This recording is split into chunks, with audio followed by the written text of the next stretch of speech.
dia a todos. Vocês me ouvem bem? Pode fazer um sinalzinho com a mão. Legal. Sejam todos muito bem-vindos à nossa série de webinar de marketing na captação e retenção durante e pós-pandemia. Essa série, gente, serão 3 episódios, talvez 4, ainda estamos confirmando o 4º episódio, mas a gente avisa vocês, claro. Serão 3 encontros com o objetivo de direcionar melhor as instituições com relação ao marketing, né, na captação e na retenção de estudantes durante a pandemia e também pós-pandemia, quando retomarem as atividades e tudo voltar ao normal. O próximo episódio dessa série será na sexta-feira agora, dia 21/8, às 10 horas. E o 3º episódio na próxima terça-feira, dia 25/8, às 10 horas. Então, sempre às 10 horas. E nós enviaremos o link para vocês por e-mail, como nós fizemos hoje. Então, fiquem atentos. Para quem se inscreveu no primeiro, já está inscrito em todos. E vocês vão receber o link. Além deste webinar, nós temos várias outras séries e outros webinars que estão já planejados, que vão acontecer. Então, nós temos uma série de políticas públicas com algumas pessoas da Austrália, que já confirmaram sua presença, e já estão retomando as aulas, já retomaram suas atividades. E hoje à tarde, nós teremos uma live no Instagram sobre a retomada das atividades presenciais. Quem vai participar é o Rodrigo Capelato, diretor executivo, e o diretor jurídico do SEMESP, José Roberto Kovac. Eles vão falar sobre as regras e os protocolos do decreto 65061, que trata sobre a retomada das atividades. Eu gostaria de informar vocês que vocês podem fazer perguntas pelo chat durante toda a apresentação do Rodrigo.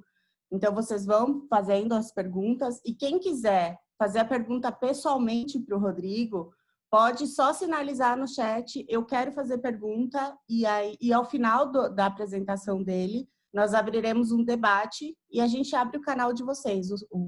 O áudio, o vídeo, vocês podem conversar com ele por aqui, sem precisar escrever. Ou durante o chat também, vocês podem ir perguntando. Se tiver alguma dúvida, eu acho que o Rodrigo até lê o chat durante a apresentação e ele acaba, às vezes, se ele já estiver no ponto da apresentação em que ele consiga responder alguma coisa, ele interage com você. Ele mesmo já abre o áudio de vocês e dá para a gente ter um bate-papo bem legal, tá? Não precisa ser tão rígido, vocês podem ir perguntando ao longo da apresentação. Então, para abrir hoje essa série de webinars sobre marketing, nós vamos começar com uma apresentação que foi realizada pelo Instituto do SEMESP sobre as aulas remotas. É a visão dos professores e dos alunos sobre essas aulas. Quais são as dificuldades, quais são as experiências que eles enfrentaram, o que eles passaram, o que foi legal, o que não foi, o que estão gostando, o que não estão. Foram mais de 2.500 alunos que responderam, que participaram dessa pesquisa, e mais de 400 professores que também participaram. Então, a pesquisa é muito rica. Hoje o Rodrigo vai apresentar alguns insights dessa pesquisa, acho que os principais insights, né, as reflexões que ela traz. E depois, nos próximos episódios, nós teremos profissionais de marketing mesmo, debatendo as melhores ferramentas e quais são as melhores estratégias para as instituições seguirem nesse momento de pandemia, quais as melhores estratégias de marketing, para que as instituições, porque ninguém sabe muito bem o que fazer. Então, também baseado nessa pesquisa, eles trarão as melhores práticas, as melhores ferramentas e as melhores experiências de marketing, tá? Rodrigo, seja muito bem-vindo. Eu vou passar a palavra para você agora. Então, tudo bem? Tudo jóia. Bom dia, Renata. Bom dia a todos. Bom Obrigado dia. pela apresentação, Renata. Como você falou, acho que vamos mostrar algumas coisas bem interessantes das duas pesquisas que nós fizemos e depois bater um papo com todo mundo, né? Sobre os principais insights que a pesquisa traz, né? As duas pesquisas trazem. Eu acho que ela é fundamental para abrir essa série de webinários sobre marketing, porque ela vai dar elementos, né? Sobre como é que está a experiência dos alunos e como é que está a experiência também dos professores, que acho que eu vi pouquíssima coisa durante todo esse período sobre como é que está sendo a experiência dos professores, né? E vocês vão ver nos resultados dos alunos, até saíram algumas pesquisas, algumas coisas sobre o que os alunos estão achando das aulas remotas, mas é fundamental entender que o elo principal do aluno é o docente. Então, toda a questão dele é junto com a relação que ele está tendo com o docente. E eu não vi ninguém ouvir, né? Não vi nenhuma pesquisa sobre isso, sobre o que os docentes estão achando disso, né? E eles trazem coisas muito ricas e muito interessantes, né?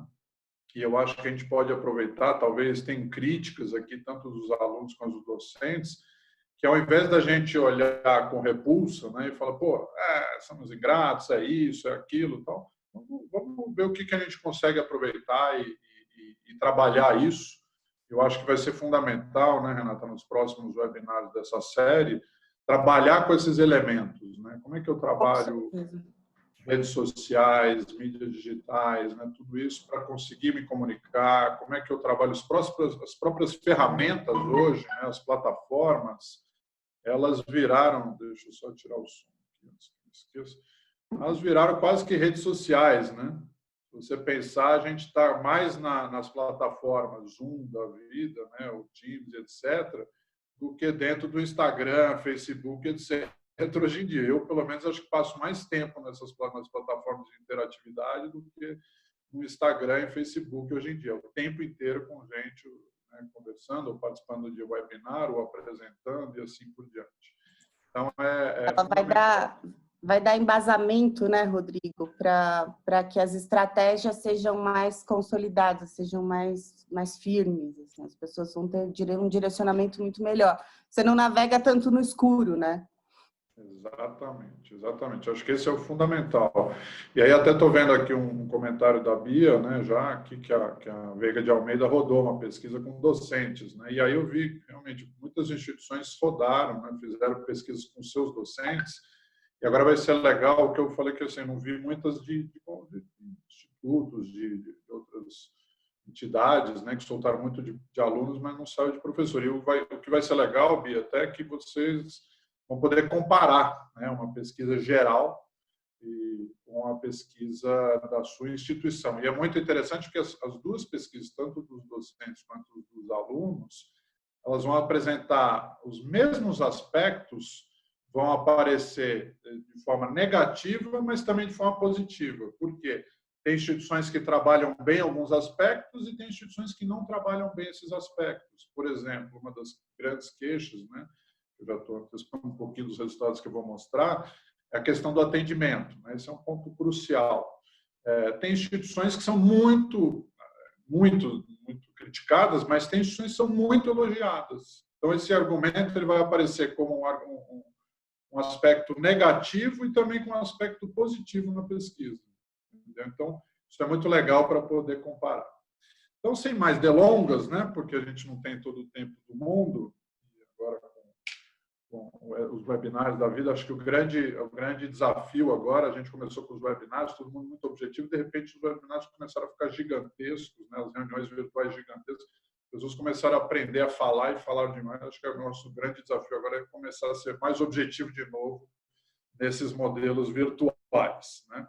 Mas eu não posso deixar de, antes de começar, fazer um agradecimento muito especial a toda a minha equipe, né? A equipe do Semesp tem sido fantástica, né? Vocês estão vendo a quantidade de atendimentos, de apresentações, de trabalhos que estão sendo divulgados na área de marketing, da área de redes, da área de relacionamento, a Universidade Corporativa fazendo uma série de de cursos, o jurídico atendendo diuturnamente, assessoria econômica soltando relatórios, apresentações e assim por diante. Então, é um trabalho muito grande, muito que tem que ser realmente parabenizado aqui de público.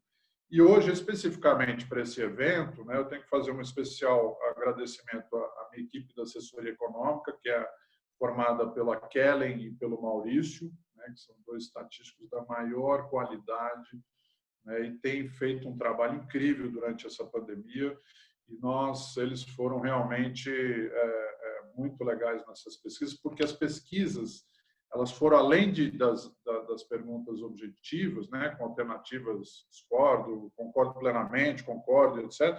Tinham várias respostas que eram abertas, então precisou de uma tabulação gigantesca, entender a categorização desses comentários, ver o que valia a pena. Então, realmente foi um trabalho muito bom e muito intenso da Kelly e do Maurício. Depois eles produziram o relatório. E aí também eu faço um agradecimento à Ana Paula, da equipe da Renata, que produziu todos os layouts, diagramações dos relatórios que a gente vai entregar para vocês em seguida. E também a apresentação de hoje, que ela conseguiu fazer um layout super bacana, super em cima da hora, porque eu acabei enrolando e deixei para fechar a apresentação muito em cima, então ela ficou até tarde ontem. Então, muito obrigado também. E ao Guilherme, que está sempre à frente aí da organização dos eventos, agora dos eventos virtuais, que são inúmeros, né? O semestre tem feito muitos eventos de todas as áreas, então um agradecimento todo a todos vocês e a Renata, que comanda esse time do marketing, muito legal. Tá bom? Bom, vamos lá. Eu vou compartilhar aqui a minha tela, já com a minha apresentação. Como a Renata falou, deixa eu colocar no formato apresentação. Eu vou vendo um pouquinho, eu não vou ver muito assim o chat, né? Mas aparecendo coisas eu dou uma olhada aqui, viu, gente? Mas a gente vai conversar mais no final, tá bom? Então vamos lá. Então, nós fizemos 2 pesquisas, uma com os alunos, uma com docentes. A gente até pensou em apresentar de forma em momentos diferentes, já que havia muita riqueza de material, mas depois nós pensamos bem e a riqueza maior de todas é a gente conseguir comparar uma visão com a outra. A visão dos alunos e a visão dos docentes. Vocês vão ver que muitas vezes elas estão um pouco deturpadas, né, de um lado ou do outro. Mas o interessante, então, é poder comparar esses dois universos. Nós tentamos elaborar pesquisas que vão mais ou menos no mesmo caminho, exatamente para poder fazer esse comparativo entre a visão do aluno e a visão do docente. Bom, rapidamente, aqui é a metodologia que nós utilizamos. A pesquisa foi feita com os alunos de 6 a 15 de julho. Foram 2.588 alunos que participaram. No final, nós utilizamos só aqueles que estavam frequentando um curso durante a pandemia, né, ou que abandonaram, evadiram durante a pandemia. Okay? Então, foram eliminados umas 600 respostas, porque eram alunos que já haviam trancado, já haviam concluído o curso, então não faziam parte do escopo do que a gente queria saber. Dentre eles, instituições públicas e privadas, foram mais de 459 instituições diferentes, 343 privadas, 116 públicas, e de alunos de mais de 129 cursos de graduação diferentes. Ou seja, a amostra extremamente relevante, né, do ponto de vista da sua, não só do quantitativo, mas da sua diversidade. Né? Então, isso aqui mostra, no final, a gente ficou com 1.764 alunos que estavam no ensino superior durante a pandemia. E essa amostra está bem distribuída conforme efetivamente são as matrículas no Brasil, com a grande concentração no Sudeste, depois Sul e Nordeste, Centro-Oeste e Norte. Tá? E aí, dentre eles, né, que você está matriculado no curso de graduação na rede privada, ou seja, dentro desses que a gente pegou só durante o período da pandemia, 96,6% estavam cursando curso e 3,4%, isso era começo de julho, essa pesquisa, já tinham abandonado o curso. E na pública, nós temos 97,4% que estavam estudando e 2,6% que evadiram. Também um número bastante importante, lembrando que a pública não tem toda a questão do problema financeiro. Então, essa é uma questão importante a ser levantada. Qual é o perfil da amostra, né, dos participantes? Sexo, né, um pouco mais prevalecendo feminino na rede privada, tanto na rede privada quanto na rede pública, que é efetivamente o espelho do universo total. Faixa etária, a grande maioria até 29 anos. Do trabalho, isso é muito interessante, né? Pegamos aqueles que estão trabalhando ou estavam trabalhando antes. Vejam, 57,1% na rede privada não foi afetada pela pandemia, né? Não foi demitida, etc. Mas um número bastante importante, que é 43%, foi afetado pela pandemia. Então, 12% perdeu o emprego na rede privada durante a pandemia, 8,8% teve o trabalho suspenso, né? E o restante aqui teve redução, 21,8% teve redução da jornada de trabalho. Então, o impacto foi bastante relevante da pandemia dos nossos alunos, tanto na rede privada quanto pública, mas um pouco mais na rede privada, porque a gente sabe que são alunos que trabalham durante o dia, estudam à noite, então eles foram efetivamente impactados, né? Aliás, muito ao contrário do que fala o nosso querido ministro da Educação, dizendo que a educação particular só paga os abastados, né? Era bom ele ver esses números todos, né, que a gente tem soltado para mostrar que, no nosso caso aqui, 90% dos alunos são de classe C, D e E, e não é bem assim. Ele tem que sair da bolha dele e entender onde é que ele está, onde é que a coisa pega, né? Bom, o curso de graduação que você está matriculado na rede pública a maioria é do diurno e na rede privada do noturno, como a gente sabe bem. A maioria da região sudeste, e especificamente do estado de São Paulo, e, em termos de renda, a grande maioria até 4 salários mínimos, tanto na rede pública quanto na rede privada. É mais uma prova do seu ministro da Educação, da Economia, né, de que quem faz ensino superior particular não é abastado, né? Gente que precisa efetivamente de ajuda, que é o que efetivamente as escolas estão fazendo sem ajuda nenhuma do governo hoje em dia. Bom, no perfil dos docentes, né, nós temos aqui, a pesquisa foi realizada do dia 6 a 15 de julho, também foram pesquisados professores da rede pública e da rede privada, 130 instituições diferentes, uma amostra de 413 professores, que também é uma amostra bastante relevante. Qual é o perfil deles? A maioria aqui na pública é de regime integral, na privada, logicamente, ela é mais diluída, tem parcial, integral e horista mais ou menos na mesma proporção. No privado mais à noite, no público mais diurno.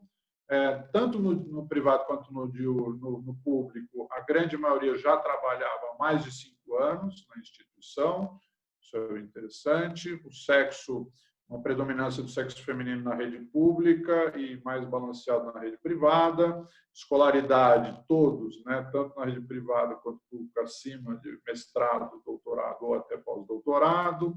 E a faixa etária aí predominante na faixa de 40 a 50 anos. Na rede pública, uma faixa etária um pouco mais elevada, mais avançada. Na rede privada, um pouco mais jovem. Bom, a primeira constatação interessante foi a primeira pergunta. A IES que ele estava estudando, o aluno, né, se ela já tinha adotado o ensino remoto ou não. Vejam que a rede privada, mais uma vez, ela foi extremamente ágil, né, e 99,1% dos alunos responderam que a instituição que eles estavam estudando tinham migrado para o remoto. Na pública, ficou aquela eterna discussão, né? O grande problema de governança nas públicas fica bastante exposto nessa pesquisa também. E vejam, já estamos em julho e só 41,8% dos alunos que responderam da rede pública tinham dito que a instituição migrou para o remoto.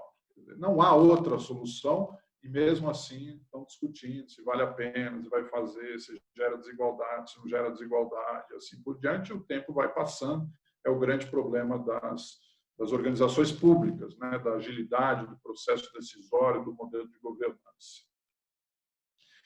Vamos lá. A primeira grande pergunta, que eu acho que é muito interessante, né? Foi perguntado para os alunos e para os docentes, né? Se o modelo de aulas remotas ele adotado pela instituição foi o mais adequado para o momento. E tanto para os alunos quanto para os professores, a grande maioria concorda plenamente. Nós temos aqui, entre os alunos, 84% praticamente diz que concorda totalmente ou concorda, e 93% dos professores falaram que concordam ou concordam totalmente. Então, não há dúvida de que as instituições fizeram o correto, né? Foram rápidas e fizeram o correto, mesmo diante daquela situação extremamente complicada, em que não houve a possibilidade de planejamento, não houve a possibilidade de treinamento, tanto dos professores quanto dos alunos presencialmente, e não houve a possibilidade de preparação até da estrutura física para isso. A gente sabe que muita gente tem problemas de equipamentos, de conexão e etc., que a gente vai ver mais para frente, mas, de repente, da noite para o dia, as escolas tiveram que fechar as portas e todo mundo ficou distante um do outro. Como é que eu planejo tudo isso? Mas, dentro disso, a avaliação foi muito boa, foi muito positiva. Todo mundo avaliou que foi o adequado. As escolas tiveram a decisão correta. Bom, mas tudo isso é maravilhoso? Vamos ver, né? Vamos começar a ver os resultados. Os professores têm conseguido apresentar aulas atrativas nesse formato? E aí o número de alunos que responderam positivamente já caiu para 61%, sendo que o concordo totalmente já caiu para 21,5%, já diminuiu bastante, né? Agora, é interessante que, na visão dos professores, também não foi uma coisa distorcida, falar que eles acham que as aulas deles estão maravilhosas e ponto final. Não. No total deles também deu 67,8% que concorda ou concorda totalmente. E que concorda totalmente até menor do que os alunos avaliaram. Então, há uma autoavaliação importante, e a gente sabe que isso iria acontecer, né? Ninguém acha de sã consciência que da noite para o dia a gente ia sair trabalhando com essas ferramentas, professor pronto para o semestre, para todos os seus planos de aula, para dar aula presencialmente, podendo usar laboratórios, podendo usar a interatividade dos alunos, podendo usar a conversa de corredor, etc. Da noite para o dia ele ia migrar para uma ferramenta que muitas vezes ele nunca viu na vida, com o seu computador, com a sua internet em casa, o aluno na sua casa também, com o seu computador, com a sua internet, que ia ser a maravilha do universo. Não tinha como, né? É um modelo mais adequado, como foi avaliado, mas é lógico que as aulas vão perder atração, principalmente nesse primeiro momento. Depois elas podem ir melhorando, que é o que eu acho que a gente tem que pensar a partir dos dados dessa pesquisa. Quer dizer, o primeiro semestre, né? Tudo bem, a gente não teve tempo para planejar, foi tudo daquele jeito. Mas eu acho que agora a gente já passa quase 5 meses nessa história, nessa brincadeira. Eu acho que agora já dá para apresentar resultados melhores, né? Já dá para a gente começar, junto com esses dados de pesquisas, né? Como a Bia falou, fez pesquisa com aluno, fez pesquisa com o professor, já dá para trabalhar melhor esse planejamento. É lógico que não dá para fazer a solução mirabolante que a gente queria, que é poder dar o computador de última geração para cada um dos professores e para cada um dos alunos, e também uma internet maravilhosa para todo mundo, para que todo mundo possa assistir a aula e dar aula tranquilamente, oferecer uma capacitação em metodologias ativas para todos os professores, e assim por isso seria o mundo ideal. Não é possível, mas eu acho que já dá para melhorar muita coisa depois desse aprendizado de 5 meses. Bom, a segunda questão é as ferramentas utilizadas pela instituição, Google Meet, Moodle, Canvas, Classroom, Zoom, Google Teams, etc., atendem às necessidades dos alunos, né?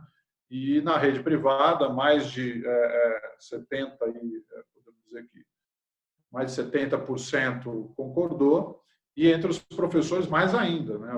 Os professores todos, quase 80%, concordaram totalmente. Então, acho que é isso mesmo, né? Não tem muito o que fazer em relação às ferramentas. Talvez a questão da capacitação, tanto do usuário, estou falando da visão do aluno, quanto do usuário, do professor, podendo melhorar e o potencial do uso dessas ferramentas, acho que isso sim vale a pena a gente pensar, né? De modo geral, como você avalia a sua experiência com as aulas remotas durante o período de quarentena? Aí a coisa começa a piorar, né? Lógico que ninguém estava querendo isso desse jeito ainda por cima, né? Não é que eles vão descartar, vocês vão ver mais para frente, há muita coisa legal para o novo normal, né? Como se fala na palavra da moda, mas dizer que né, seria uma hipocrisia a gente dizer que está todo mundo feliz com esse modelo, todo mundo em casa assistindo aula, está tudo ótimo, fantástico. Não, a gente sabe que não.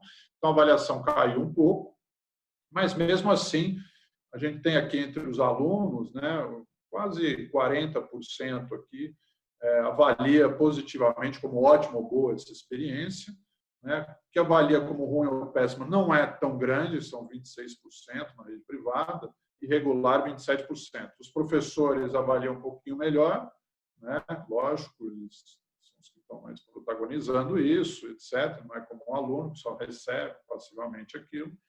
Então, eles avaliam um pouco melhor a experiência, mas também é um pouco, já vai piorando um pouquinho a sensação em relação às aulas remotas.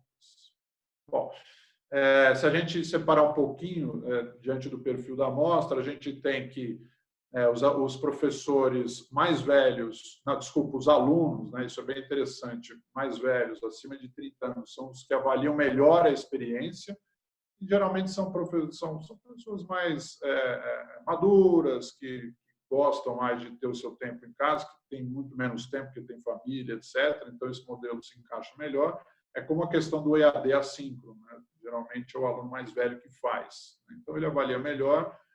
Entre os que trabalham, também avaliam melhor a experiência, logicamente. Uma coisa interessante é que, dentre as classes sociais, né, dividindo A, B, C, D e E, a melhor experiência está com as classes A e B, e também uma coisa bastante compreensível, já que provavelmente eles têm os melhores equipamentos e as melhores internets, o que melhora muito a experiência, né? Quer dizer, quando você tem uma internet ruim, a experiência bem complica bastante, ela piora bastante em relação às aulas remotas. Bom, com relação ao professor, aí tanto faz a idade, tanto os mais velhos quanto os mais novos avaliaram como boa ou ótima experiência, e entre aqueles mais recentes, né, que estão trabalhando há menos tempo na instituição ou há mais tempo, também não há grandes diferenças, todos avaliando bem a experiência.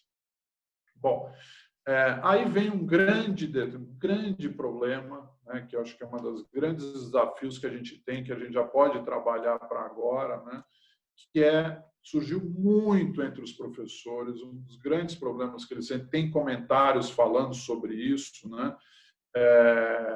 sobre até professores, assim, eu diria que tem comentários que parece que o professor está até deprimido com isso, né, que é a questão, com base na sua experiência, como você avalia, os alunos estão mais participativos nas aulas remotas, né? E aí vejam, se a gente pegar o Discord, eu discordo totalmente, nós temos quase 60%, 70% quase, né? Mostra que eles não estão participando, né? E só 5% concorda totalmente. E aí tem comentários em que os professores falam que é terrível, né? Porque ele fica lá sozinho, os alunos todos com a câmera fechada, o microfone fechado, né? E parece que ele está falando sozinho, para ninguém, né? E os alunos participam muito menos. Uma coisa é ele presencialmente ver a reação dos alunos, mesmo que o aluno estiver no celular, ou estiver olhando para a parede, ou estiver com cara de que não está prestando atenção, pelo menos ele está lá, de corpo presente. Aqui ele sozinho, né, tendo que falar, não é fácil, né? Eu estou vendo agora mesmo, por exemplo, eu estou com o vídeo ligado, mas eu só estou vendo a Renata aqui, né? E ainda bem que tem a Renata aqui junto comigo, senão eu ia me sentir talvez muito sozinho aqui. Eu falo, será que eu estou falando sozinho, né? E estou vendo o chat aqui, estou vendo que o Lanza postou aqui no documento, estou bem curioso para ver, estou vendo que o John da Nova FAP também falou sobre uma pesquisa do Datafolha, sobre as aulas gravadas. Eu vou falar sobre isso já já, viu, João? Então, não é fácil, né? Eu estou aqui na sala da minha casa, né, falando aqui, não sei direito como é que está a reação de vocês, né? Então, você imagina o professor todo santo dia, né, ou várias vezes na semana, tendo que fazer esse exercício, né, falando sozinho. Então, não é uma... E aí eles relatam realmente até problemas de depressão, né, em alguns casos. E aí também outra coisa, né, consequência disso, os alunos estão mais atentos às aulas remotas, né, e também a grande maioria diz que não está, né, quer dizer, 55 com mais 17, né, quase 70% aqui que não, e olha, que concorda plenamente é 3%, é praticamente zero. Então, é muito complicado, né? É uma questão difícil de ser pensada, talvez com metodologias em que você envolva mais os alunos, mas envolve um conhecimento maior da ferramenta, boas ferramentas, né? Por exemplo, uma grande discussão hoje é: o aluno tem que ficar com o vídeo aberto ou não tem que ficar com o vídeo aberto? Eu tenho que cobrar presença ou não tenho que cobrar presença? E vídeo aberto é problema de conexão, né? Tem que cobrar presença, tem sempre a velha desculpa hoje em dia de que minha conexão está ruim, eu estou com um problema aqui na minha casa, o computador como reiniciou, o Windows. O que eu mais ouvi, aliás, são as brincadeiras, né, da pandemia, além do novo normal e etc., quando abre assim: vocês estão me ouvindo? Estão vendo a tela? E etc., né? Essa coisa toda, né? E também, uma que eu já ouvi bastante puxa vida, o Windows resolveu atualizar bem agora no começo da reunião. Isso também é bastante clássico, né, no nosso momento. Então, é difícil, né? Como é que eu vou cobrar isso? E aí, outra pergunta, né? Os alunos têm facilidade para assistir às aulas remotas, né? A avaliação um pouquinho melhor, mas também 40% diz que não, né? Então, não é simples esse formato. Agora, eu acho que, pensando que isso é uma pesquisa do primeiro semestre, a gente tem que pegar esses resultados e ver o que eu posso melhorar, né, nessa situação toda. Eu gosto de sempre dar um exemplo, acho que muitos de vocês conhecem o Márcio Sanches, ele é professor da Fundação Getúlio Vargas, mas ele é coordenador da Universidade Corporativa do CEMESP, né? E ele sempre participou de missões técnicas, etc., para trazer cursos para os nossos associados. E ele, então, teve muito conhecimento com as metodologias ativas. Nas missões técnicas, a gente sempre aprendeu muito sobre isso. Então, ele tem usado muito nas aulas dele. Outro dia ele estava me contando, ele falou: olha, eu trabalho com projetos integradores, né, na disciplina de governança, por exemplo. Não sei se ele está assistindo aqui, mas se eu estiver falando bobagem, Márcio, pode me interromper aqui. Mas aí ele, por exemplo, dá aula de 20 minutos no máximo dispositivo, e depois ele já entra com uma atividade em grupo, no Zoom e acho que no Teams também, acho que várias ferramentas permitem divisão de salas em grupo, então ele divide, né, os alunos em grupos, e ele vai entrando nas salas e vai discutindo com os alunos. Dá mais uns 20 minutos, os alunos apresentam a sua análise, depois ele dá mais 20 minutos, então é uma aula bastante dinâmica, com intervalos e assim por diante. Estou vendo aqui o Gustavo Hoffmann, também, que é um grande especialista nessa área de metodologias, também está falando sobre isso, né? Aquela questão da reprodução do modelo presencial. A gente vai falar só um pouco mais para frente sobre isso, aparece também essa questão, viu, Gustavo? Um grande problema esse, que acho que no primeiro momento, né, como ninguém pôde ser capacitado, não teve tempo de planejamento, etc., né? Estou dando um exemplo do Márcio, mas o Márcio é um cara que teve acesso a muitas metodologias ativas, a um conhecimento de aprendizagem diferentes, conseguiu se mexer, mas esperar disso de todos os professores é muito difícil. Então, realmente, esse é um problema. Muitos só migraram do presencial para o remoto, mas efetivamente com o mesmo modelo de aula. Eu já vi casos em que a família, aqui, filhos meus fazendo a universidade, e o professor 4 horas falando, né? Uma coisa que não tem jovem que aguente, né? Então, tudo isso tem que ser repensado, e talvez agora a gente já tem massa suficiente para repensar isso e tempo suficiente para planejar isso para o segundo semestre. Agora, uma coisa que surgiu também já vou passar mais para frente, mas que surgiu durante a pesquisa, que é bastante interessante, que aí eu não sei como as instituições vão trabalhar, mas os professores e os alunos, eles reclamam quando as salas de aula são muito grandes. Porque o próprio Márcio estava me falando, o Márcio Santos, ele falou, olha, eu consigo aplicar nisso, mas quando tenho no máximo 40 alunos em sala, no Zoom. Porque senão eu não consigo fazer essa atividade em que eu divido a sala em grupos e vou trabalhando de grupo em grupo. Então, eu estou vendo instituições, e aí não vou falar se é crítico ou não, mas talvez até por economia ou não, mas colocar 100 alunos, 200 alunos no Zoom e pedir para o professor dar uma aula legal, com interatividade, complicado, hein? Difícil. Sozinho ele lá com 100, 200 alunos, é para pensar também. Então, e os alunos estão reclamando e os professores também falam que é impossível dar uma aula em que o aluno vai participar. Aí vocês vejam que a participação é baixíssima no modelo remoto, quando deveria, na verdade, ser alta, ser muito mais alta, porque aqui ele pode participar com, até os inibidos poderiam participar mais, etc., ou o professor poderia pedir participação. E aí até vou fazer um parênteses. Minha mãe está dando aula, ela é professora da USP, 75 anos, está dando aula lá no Google Meet, etc., e ela também não estava aguentando mais essa coisa do aluno com câmera fechada. O que ela começou a fazer? Perguntar: ô, Renata, você, o que você acha dessa questão do movimento tropicalista, não sei o quê, e assim por diante? Ô, fulano, não sei o quê. E aí, agora, com 100, 200 alunos, a gente não consegue fazer, né? Então, é uma coisa para se pensar mesmo, se a gente vai usar isso só para economia ou vamos usar isso para resolver o problema das aulas presidenciais que a gente não está conseguindo dar.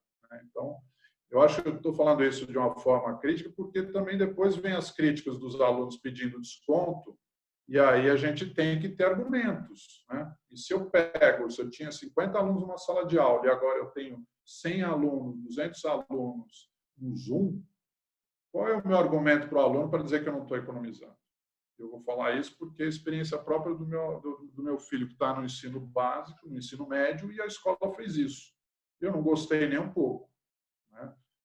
Por que na aula presencial são turmas de 25 alunos e no Zoom eles colocaram 70, todo mundo, todas as turmas juntas? Não entendo isso, né? Mas, de qualquer forma, o que os alunos relatam, né, das experiências negativas? Então, problema com metodologia didática de aula, né? Como o próprio Gustavo falou, né?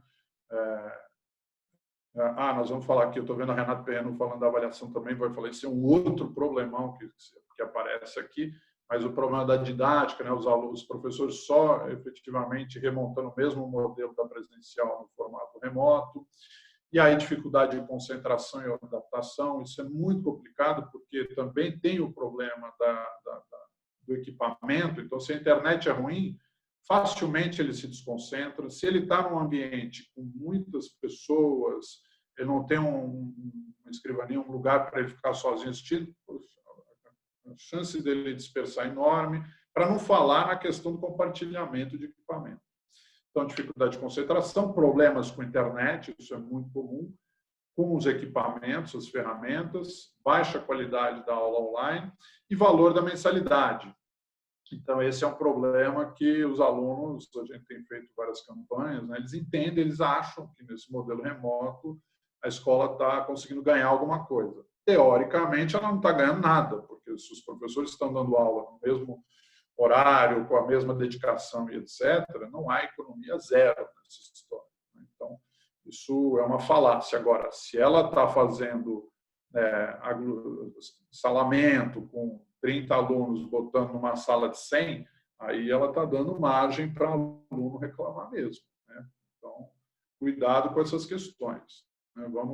Não concordamos de forma alguma com redução de mensalidades ou desconto, mas eu tenho que manter a qualidade, eu tenho que manter o que eu estava prestando, dentro das limitações que a gente tem. Eu acho que até é compreensível falar, o aluno, o professor não tem equipamento, não tem internet, a instituição tinha que dar isso. Gente, se a instituição tiver que dar uma internet de banda larga para todo mundo, e equipamento para todo mundo, ela quebra, não tem como. Infelizmente, seria o ideal, lógico, mas não tem como. Então, até isso dá para entender. Agora, em salamento, eu acho bem complicado, né? Bom, vamos lá. E a experiência negativa dos docentes? Falta de interação e participação dos alunos é um grande queixo deles, né? Eles relatam muitos problemas com a dispersão, com a falta de interesse, devido a pouca participação durante as aulas, né? Equipamento também, muitos professores tinham equipamentos obsoletos em casa, não usavam, né? Usavam geralmente da escola, ou da instituição de ensino. A adaptação num curto espaço de tempo, então da noite para o dia ele teve que fazer, então é compreensível também que a grande maioria só remontou o seu modelo presencial para a distância, começou lá com as suas 2, 3 horas de aula presencial, ele migrou para a distância, porque ele tem que ser capacitado para isso, ele tem que ser estimulado para isso, ele tem que ser repensado. Por isso que para esse segundo semestre, aí já começa a não dar muito para ter essa desculpa, né?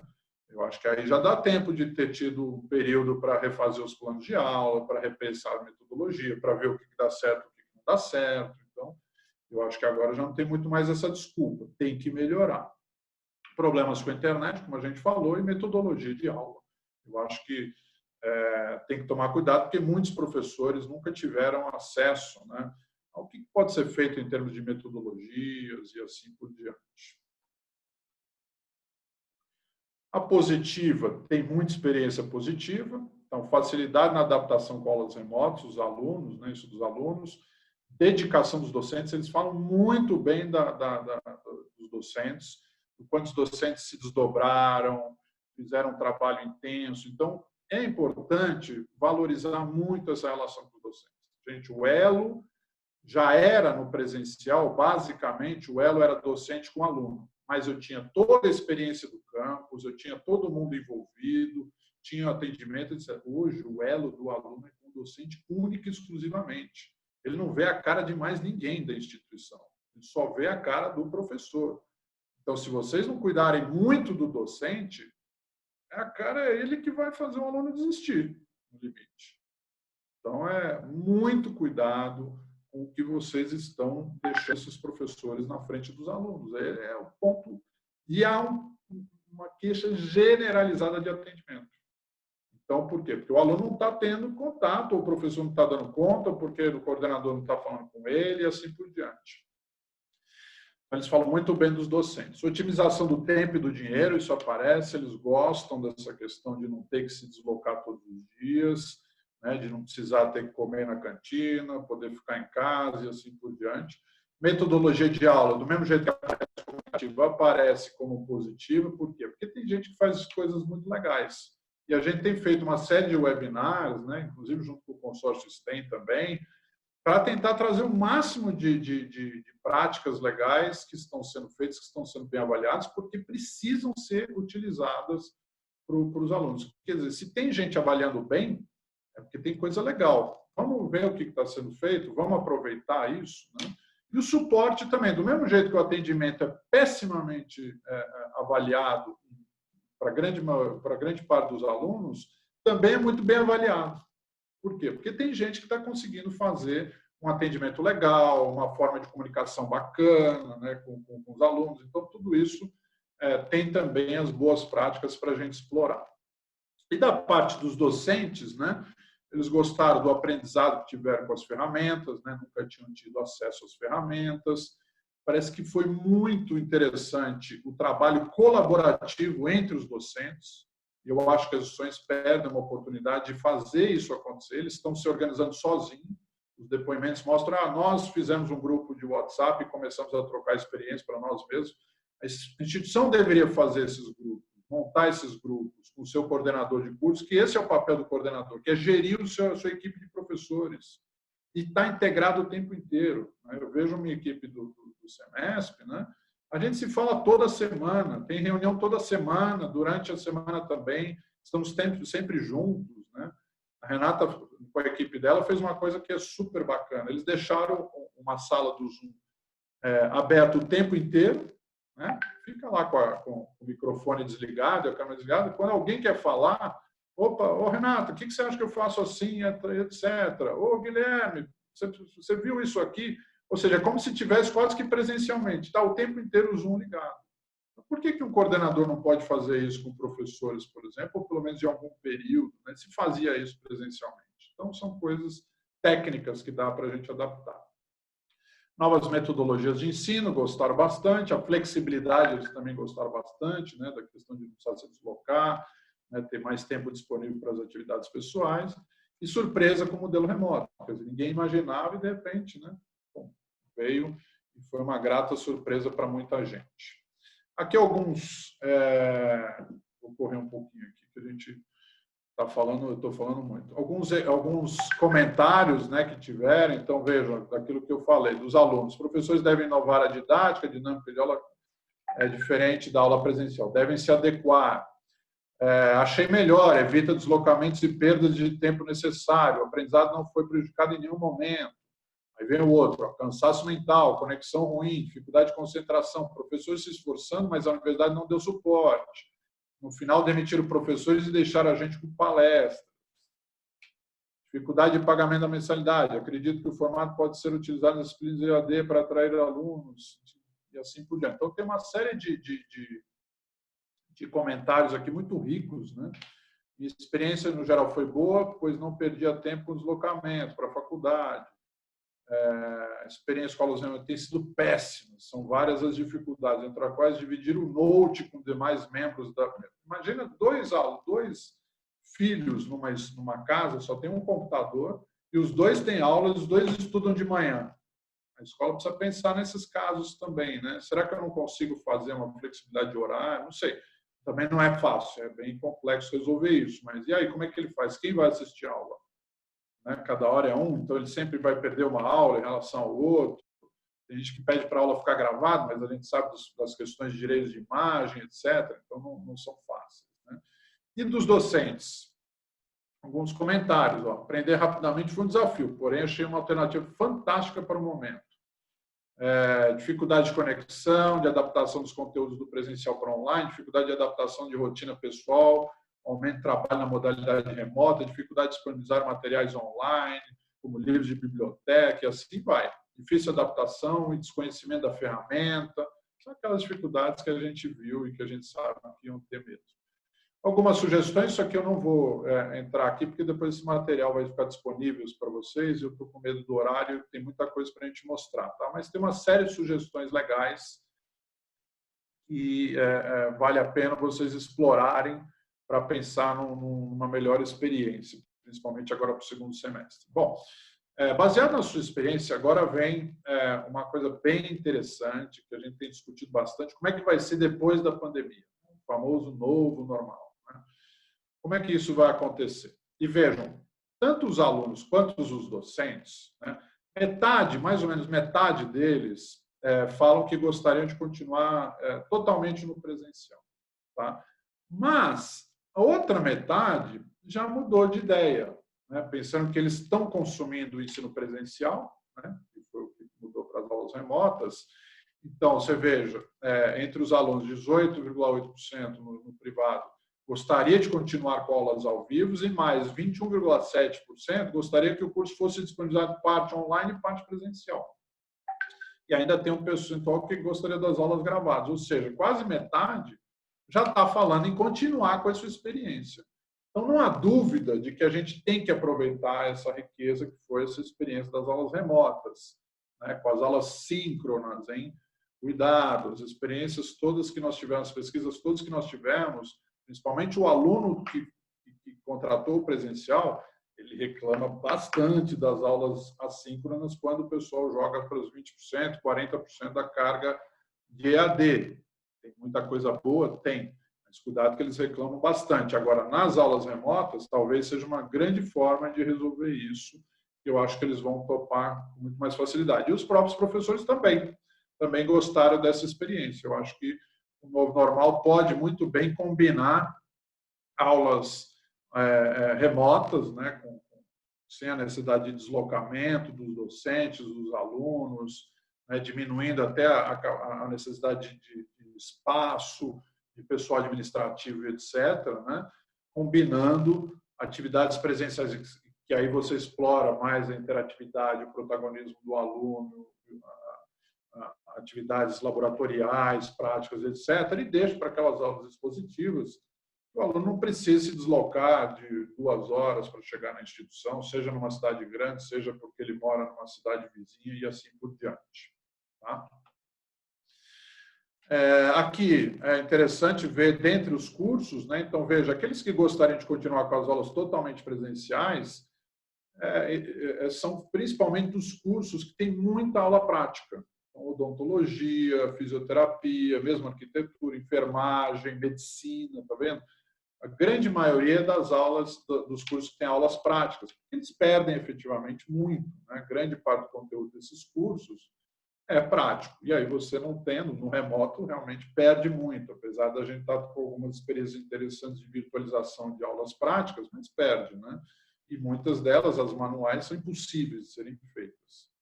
E aquelas que topariam mais as aulas ao vivo, né, são principalmente, aí aparece administração, direito, ciência da computação, sistemas de informação e assim por diante. As ferramentas, tanto professor quanto aluno utilizam, na grande maioria, notebook. Aluno ainda tem um celular que utiliza com uma relevante participação, aqui quase 15% na rede privada, professores não, ainda bem, né? Imagina o professor com telinha dando aula, não vai ser fácil, mas até dá. Combinado ainda com notebook, eu já vi algumas coisas desse tipo. Com relação ao compartilhamento, tanto no docente quanto o aluno, a grande maioria é próprio, né? Não é fornecido pela instituição, nem emprestado, nem alugado, mas ele tem que compartilhar com alguém da casa dele, aí vem o grande problema. Na rede privada, por exemplo, dos alunos, 66% que não. Ou seja, quase 35% precisa compartilhar com uma pessoa, né, ou mais. E no caso dos professores, em torno de quase 20% precisa compartilhar. Aí é um grande problema, né? Como é que você trabalha compartilhando essa ferramenta, né? A internet, a grande maioria, aluno e professores, utilizam cabo e internet Wi-Fi, né? Internet residencial, só que a qualidade já não é tão maravilhosa assim, né? De ótima, efetivamente, dos alunos, eles só 26% avalia como ótimo e dos docentes só 31%. Com relação ao equipamento, como é que ele avalia a qualidade dele? A grande maioria avalia como ótimo e bom, tanto o docente quanto o aluno. Depois, o ambiente de estudo, isso é bem importante, né? Aumenta bastante a insatisfação, que fala que é regular, ruim ou péssimo, que é o problema da casa, né? Às vezes ele mora numa casa que não tem um escritório, ele tem que trabalhar na sala, um monte de gente, barulho, o vizinho que está fazendo obra, né? É diferente de um ambiente de trabalho. Então, tudo isso, no futuro, se a gente continuar com essas aulas remotas, muito provavelmente, só aos poucos tem que ser pensado, né? Como é que eu melhoro esse ambiente de trabalho, como é que eu melhoro o equipamento, como é que eu melhoro as conexões, né?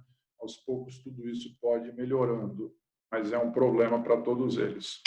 E a sua habilidade, tanto os alunos avaliam como tendo boa habilidade no uso das ferramentas, dos softwares utilizados também. E aí uma outra coisa interessante, né, é a visão do outro, né? Então, como é que o aluno avalia a qualidade da internet que o professor está utilizando? Se o professor estava avaliando como boa, como ótima, né, até um pouco mais de 30%, já os alunos diminuem bem essa qualidade. Então, a visão deles não é tão boa assim, né? E a ferramenta também, o que o aluno pensa? O equipamento utilizado pelo professor, né, para 25% é ótimo, para o professor 44% é ótimo. Então, veja, tem um desequilíbrio entre a avaliação de um e do outro sobre a mesma coisa, né? Depois, a habilidade do professor em trabalhar com equipamento ou software, né? 19% diz que é ótima entre os alunos, o professor, mas o próprio professor, 37%. Então, há um descasamento também entre como é que um avalia e o outro avalia, né? Outra questão, dentre os docentes, só os docentes, já tínhamos conhecimento das ferramentas utilizadas nas aulas remotas, nas públicas até que mais, nas privadas em torno de quase 60% já tinha, né? E entre os alunos mais jovens, quase 93,4% já tinha essa avalia como habilidade boa, né, que tem mais habilidade para utilizar as ferramentas. A didática, né, aí é bem interessante também. A didática utilizada pelo professor durante as aulas remotas, né?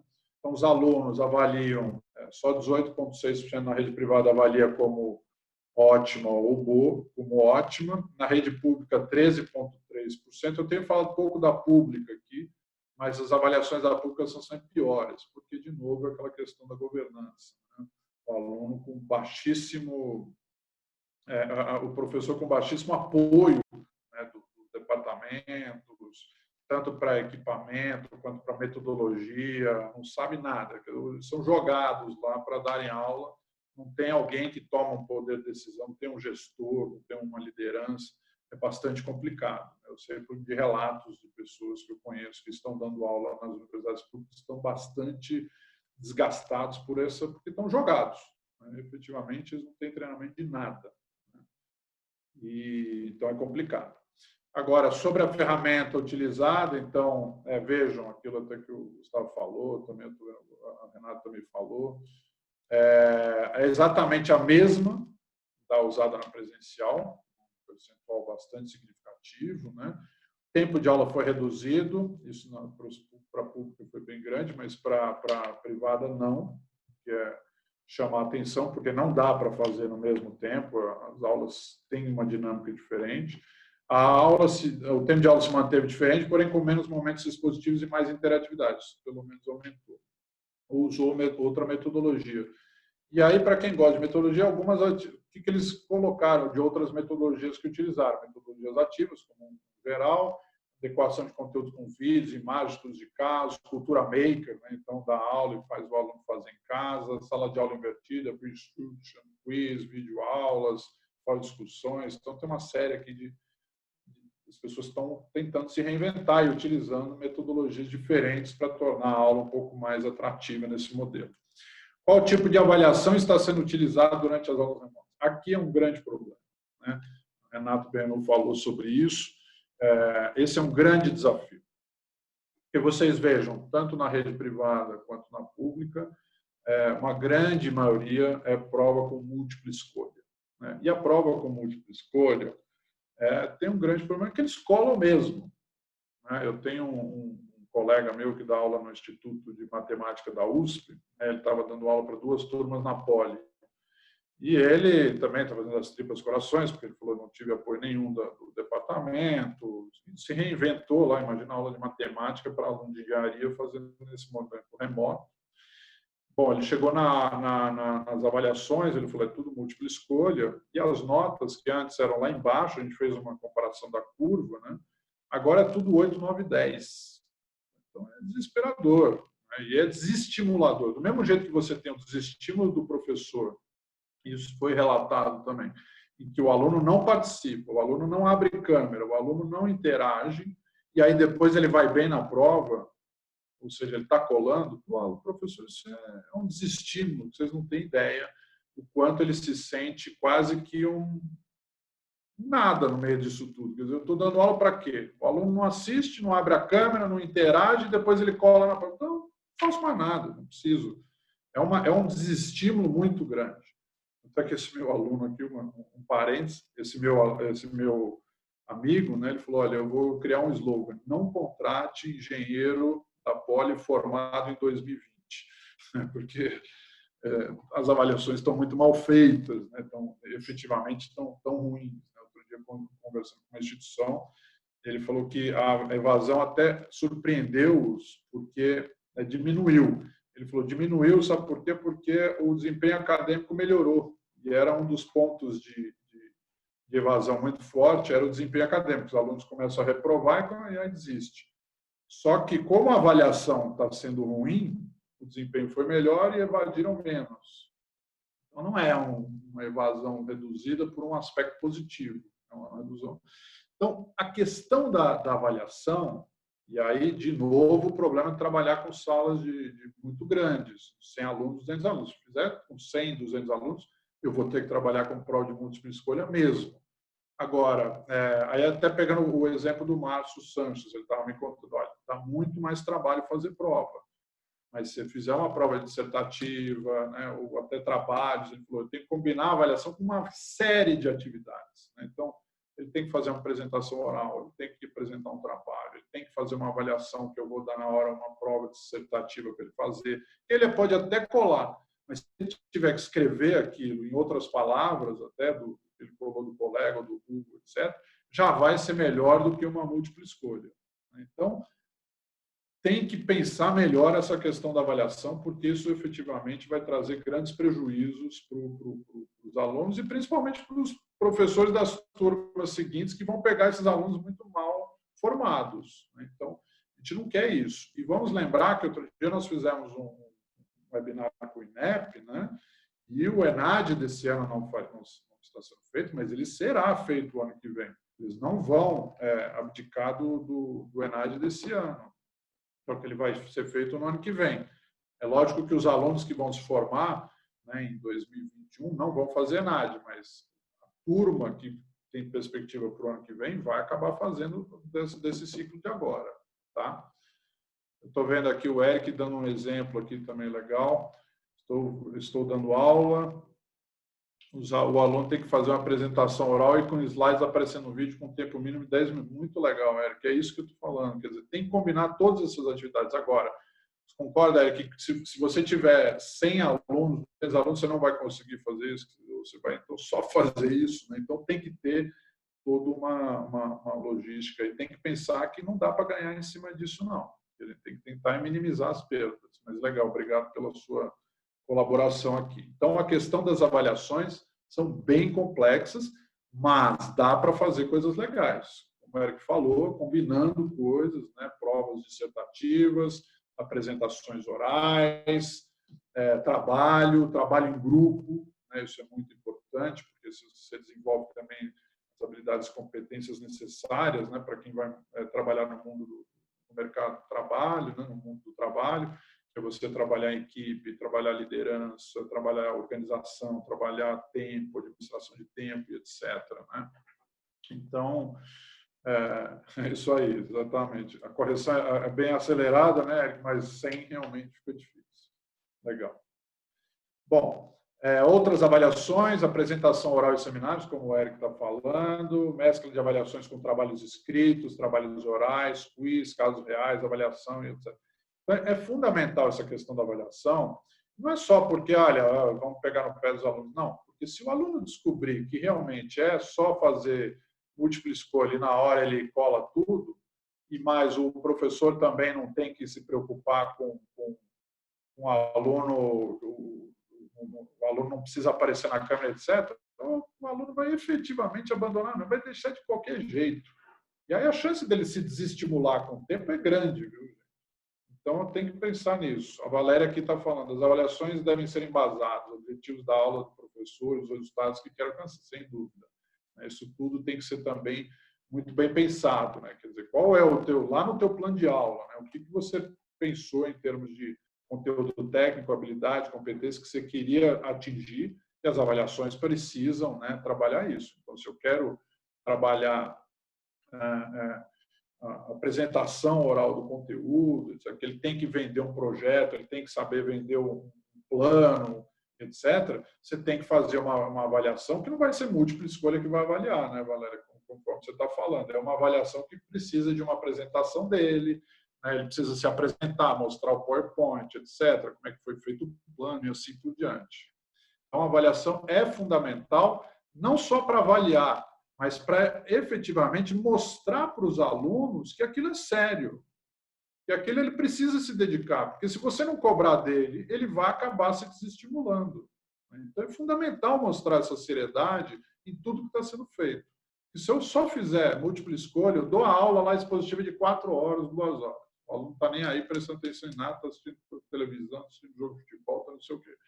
Aí depois chega na hora da avaliação, eu dou uma prova de múltipla escolha que ele cola tudo. Esse aluno ele vai dar valor zero para as aulas que vocês estão oferecendo. Tá? É nada.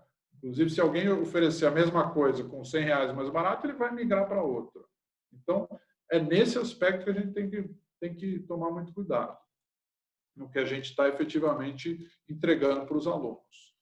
Experiência com atendimento das IES, esse é um problemão, né? E aí dá para entender, é lógico, as instituições também não estavam preparadas para isso. Há uma desconexão entre o que o coordenador fala, o que a secretaria acadêmica fala, o que o reitor fala. Há uma desconexão total em relação a isso. Os alunos e os professores se queixam disso. Os alunos, com base na sua experiência, como você classifica o atendimento? Nas públicas, então, eles falam que não há atendimento, né? Mas, vejam, só menos de 40% aqui, né? Um pouquinho mais de 40% só que avalia como ótimo ou bom. E veja, quando a gente separou o EAD e o presencial, né?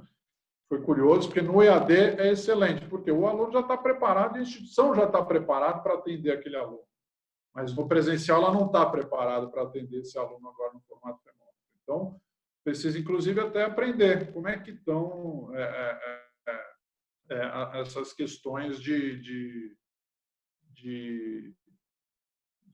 aprender como é que o EAD está fazendo o atendimento que está bom, que eu posso levar para esse remoto. Né? Lembrando que não é o mesmo aluno. Hein? São alunos diferentes, faixa etária diferentes, querem coisas diferentes e procuraram coisas diferentes. Então, não adianta eu pegar o presente do EAD e pegar isso e jogar para cá. O aluno vai espernear. Estou vendo aqui o Adriano também está falando que as plataformas de EAD podem utilizar bancos de questões e embaralhar as questões e alternativas, nesse caso não é tão simples colar, verdade. Isso é bem interessante também. Né? Mas precisa dar esses apoios. Né? Lógico que vocês, a Exanc do Uberlândia, que é uma excelente instituição, dá esse apoio. Esse meu colega, por exemplo, da USP, ele que põe lá no Moodle, e com certeza ele não faz nada disso e nem sabe que dá para embaralhar.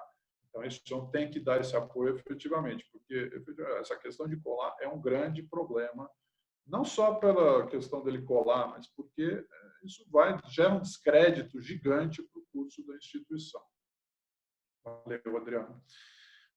Como você classifica o apoio da instituição de ensino como um todo para a transformação das aulas, né? Isso aí, os docentes. Vejam, nas públicas, o regular, ruim e péssimo é mais, e nas privadas, apesar das reclamarem e tal, mas mais de 70%, quase 70%, né? 70% avalia como ótimo ou bom. Pense em continuar os estudos. Né? Estamos chegando aqui no final da minha apresentação. Isso é bem interessante também. Você pretende dar continuidade? Aí, quem fazia EAD, na rede privada, 95,8% diz que pretendia, e no remoto, 79% diz que pretendia. Tá? Só que dizer que não, só 4%, porque não sei 17%. E por que isso acontece? Vamos ver aqui os motivos. Os motivos mais citados pelos alunos que não pretendem continuar o curso. Então, aí que fica a grande questão. O que eu tenho visto, até com os depoimentos nas redes, né, das instituições que participam e de outras que eu tenho conversado, que parece que a rematrícula foi melhor do que se esperava. Não vou dizer que foi melhor do que o ano passado, em alguns casos foram, para algumas instituições, mas para a grande maioria das instituições foi melhor do que eu imaginava. A gente imaginava uma tragédia. Mas, pelo jeito, não foi tão ruim. E a grande questão é que muitos alunos ainda ficaram indecisos, principalmente aqueles alunos que tinham só conteúdo prático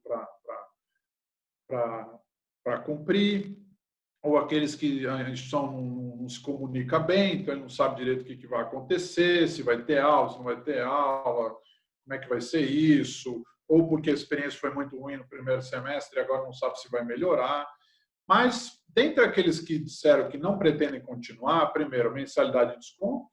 Como a gente viu no começo, quase 40% dos alunos foram afetados pela pandemia, seja por demissão, por redução de jornada de trabalho, por suspensão do contrato. Então, a questão financeira é um problema na rede privada, não tem dúvida.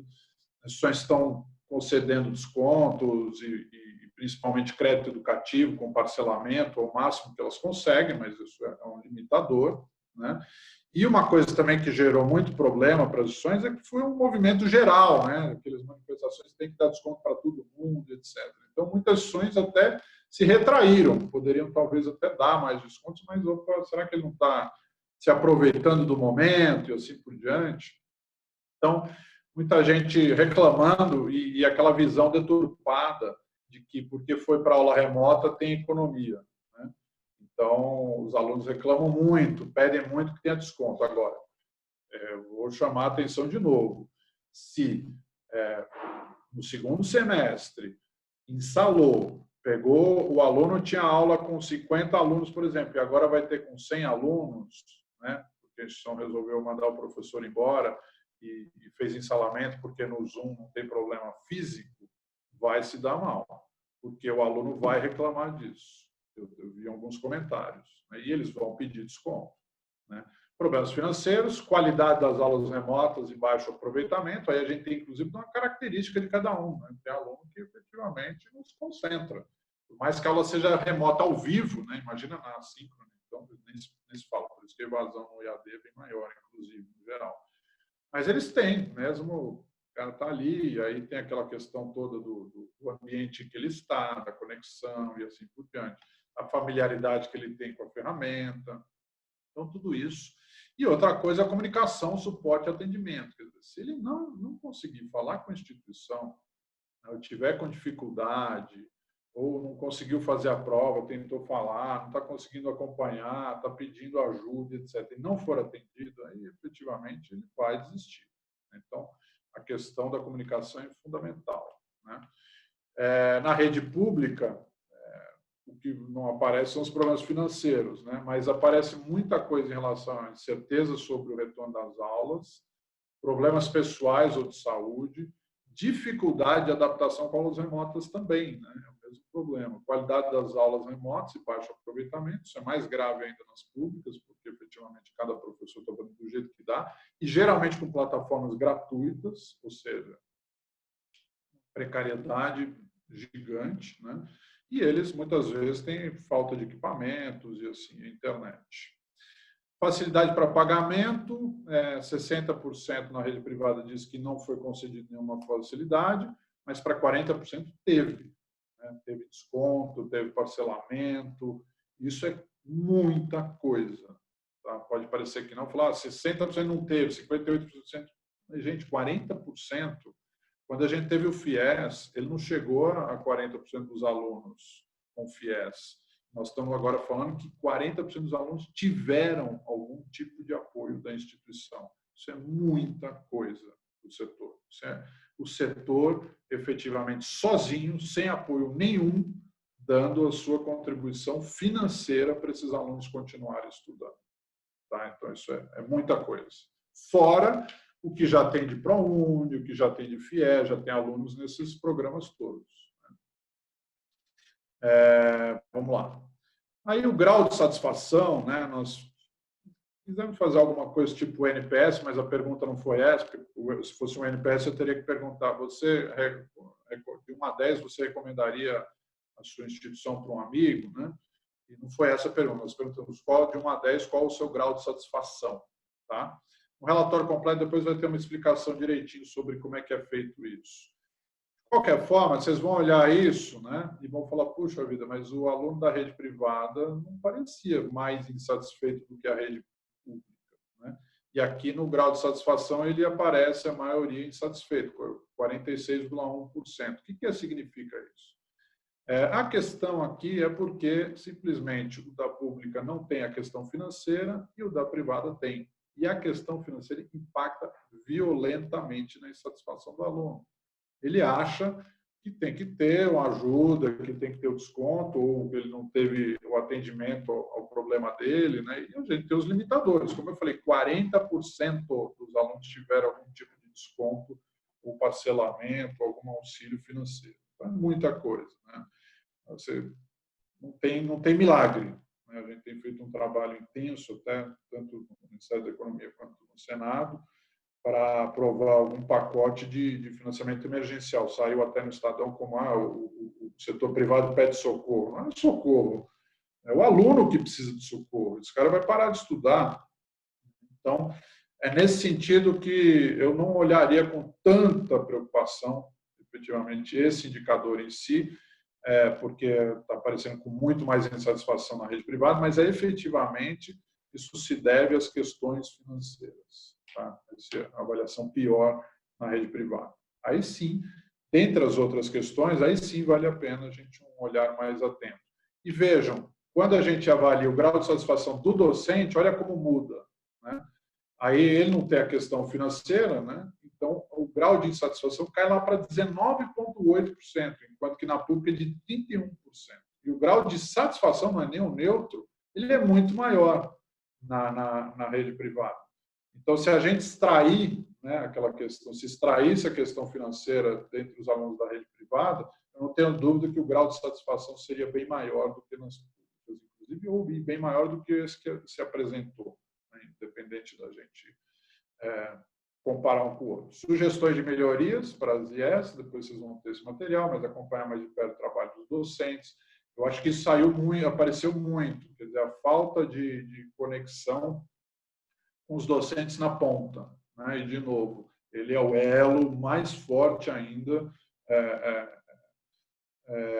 que há hoje em dia do aluno com a instituição de ensino. Então, cuidem muito bem desses docentes, né? A Kelly está lembrando aqui, lembrando que a pergunta de satisfação foi com relação ao período de pandemia, exatamente. Foi só especificamente de pandemia. Obrigado, Kelly. Criar políticas de permanência de alunos com bolsistas, criar um canal de apoio virtual, demonstrar preocupação e dar apoio aos alunos e docentes, desenvolver ferramentas, gravação de aulas presenciais, isso é uma coisa que se pede bastante. Eu sei que é complicado, porque precisa ter um contrato do professor autorizando, né? Disponibilizar a internet e equipamentos não é fácil, porque isso custa muito dinheiro, né? Ainda mais nesse momento que o dinheiro está escasso para as instituições de ensino. Disponibilizar melhores materiais didáticos, né? Lógico que uma política pública deveria passar por isso, né? Quer dizer, disponibilizar internet e equipamento para os alunos. Deveria haver uma linha de financiamento, ou no mínimo, né? Como eu não vi essa proposta de quem saiu, mas a proposta de isenção de todos os tributos para compra de notebooks e internet, né? Para estudantes e para docentes. Deveria ter, lógico que deveria ter, política pública, né? Mas, vamos lá, disponibilizar melhores materiais didáticos, disponibilizar modelo híbrido, né? A gente vai ter hoje a live sobre o retorno das aulas, então já pode voltar com algumas atividades práticas, isso ainda é bastante polêmico, né? Então, tem que ser pensado, mas já dá para pensar algumas coisas combinadas, né? Na semana passada a gente viu lá 10 cases, né, de instituições do Brasil todo que já estão voltando de uma forma ou de outra, coisas que estão acontecendo que são bastante interessantes. E aqui vai mais algumas sugestões, não vou me alongar muito aqui. A SUIES ofereceu capacitação e treinamento, no caso dos docentes. Teve muito treinamento, não foi só para 20%, para a ferramenta pedagógica, a ferramenta 35%, para ambas 40,6%. Acho que ainda pode dar um reforço aí na capacitação em relação à metodologia para os professores também. Então, são essas minhas observações. Eu queria, antes de devolver a palavra aqui para a Renata, né? E se depois a gente quiser discutir e debater um pouquinho, dizer que esse material vai ficar disponível e que nós vamos soltar um relatório bastante detalhado, tanto da pesquisa dos alunos, para vocês terem uma ideia, estava com mais de 37 páginas, então tem muito mais comentários, vocês vão poder ver com muito mais profundidade, e também um outro relatório só dos docentes. Tá? E aí fica essa apresentação também, comparando então os resultados de um do outro, que acho que são bastante interessantes para vocês pensarem em ações para esse segundo semestre, que provavelmente a gente vai se manter aí nesse modelo remoto em grande parte das aulas, talvez voltando um pouquinho com as aulas práticas, etc., mas a gente sabe que a grande maioria a gente vai ter que continuar com as aulas efetivamente remotas. Renata, a palavra é toda sua. Muito obrigado a todos pela atenção por enquanto. E peço desculpas se eu me alonguei, que é muita informação, isso porque a gente já cortou muita coisa. Vocês vão ver que tem muita informação legal. Rodrigo, muito obrigada. Realmente a apresentação é muito rica, a pesquisa é muito rica, né? A gente tira muita informação desses dados e acho que é muito importante para a gente olhar, né? O que as pessoas estão, qual é a percepção delas, né? O sentimento. Você vê que muitas vezes o que o professor acha com o que o aluno acha está muito discrepante, assim. Então, acho que conseguir alinhar essas expectativas de ambos os lados vai ser o grande desafio das instituições, né? A gente teve muito comentário aqui no chat, tem um monte de gente mandando perguntas e comentários. Eu acho que a gente pode, apesar de a gente já ter passado um pouquinho do horário, acho que dá para a gente bater um papo ainda com as pessoas aqui. O que você acha, Rodrigo? Com certeza, eu estou à disposição. Estou aqui vendo um Legal, monte de legal. elogios aqui, gente. Obrigado, viu? Obrigado mesmo. Realmente foi muito bom. Eu até queria comentar, né, quando você fala sobre essa questão do modelo remoto, né, muita gente alguns querem voltar, outros não querem voltar, e aí essa é uma discussão muito recorrente, né, Rodrigo, que como que vai ser depois, porque eu acho que, na verdade, não volta mais a ser o que era, né, eu acho que o remoto, ele nunca mais vai embora. E o presencial ele vai precisar de atividades muito mais interessantes, mas acho que as duas coisas vão se complementar, né? Vai ser um misto, um híbrido aí. Eu acho até que teve alguém que comentou sobre isso, que o novo modelo vai ser um modelo mais híbrido mesmo, em que essas coisas se integram, né? E aí as atividades presenciais vão ter que ser muito mais pensadas e muito desenvolvidas para serem mais interessantes, né? Eu acho, Renata, acho que esse ponto é super interessante pelo seguinte, né? Não tem como jogar fora toda essa experiência, né? Porque não só a escola aprendeu a mexer com isso, os professores aprenderam a mexer com isso, os alunos também aprenderam a mexer com isso, quer dizer, não vamos jogar tudo isso fora, né? A grande questão é que, por enquanto, há uma certa compreensão de que não é o que poderia ser, né? Como eu me lembro numa palestra que a Margarida Mano deu nos primeiros webinários que a gente fez, ela falou, nós não estamos criando nenhuma metodologia, isso é uma metodologia emergencial, né, que foi criada. Então, o que eu acho, assim, o grande desafio é o que nós vamos fazer com isso no futuro. Então, se no futuro eu fizer qualquer coisa e falar, na aula de segunda não precisa vir, que eu vou dar aula remota, e aí eu junto 200 alunos no online, e na terça-feira ele vai e tem aula separada, expositiva, esse aluno vai chiar bastante, né? Aí é uma pobreza total, né? É utilizar de forma muito pobre. Agora, se eu efetivamente conseguir que na segunda-feira, por exemplo, a atividade seja remota, e eu trabalhe legal na atividade remota, e na terça, como você falou, a atividade no campus não é só ele ir lá, só para ele ter o prazer de ir lá dentro do campus. E ver o professor passando slides, né? Presencialmente. Ele morreu por tudo que foi feito, morreu. Né? E joga tudo por terra. Então, o grande desafio é o que eu faço com esse aluno nesse momento, como é que eu vou fazer isso? A atividade remota vai ter que ser mais legal, vai ter que ser mais rica, e a atividade presencial, então, mais rica ainda. Né? Sim. Eu acho que para os cursos que tem muita aula prática e laboratorial, vai ficar até mais fácil, porque daí eu aproveito a presença dele para estar dentro do laboratório, para estar no curso na aula de anatomia, na clínica de odontologia, então é mais fácil, né? Porque são coisas que só presencialmente ele vai ter de forma rica mesmo. Mas para o restante vai ter que pensar coisas interessantes. Sim, com certeza. Eu acho até legal, eu lembrei aqui de uma frase, de uma conversa que a gente estava tendo do podcast com o Daniel Castanho, em que ele falou, é remoto, né? É a distância, mas é a distância quanto? Assim, eu estou aqui conversando com você, você está falando diretamente comigo.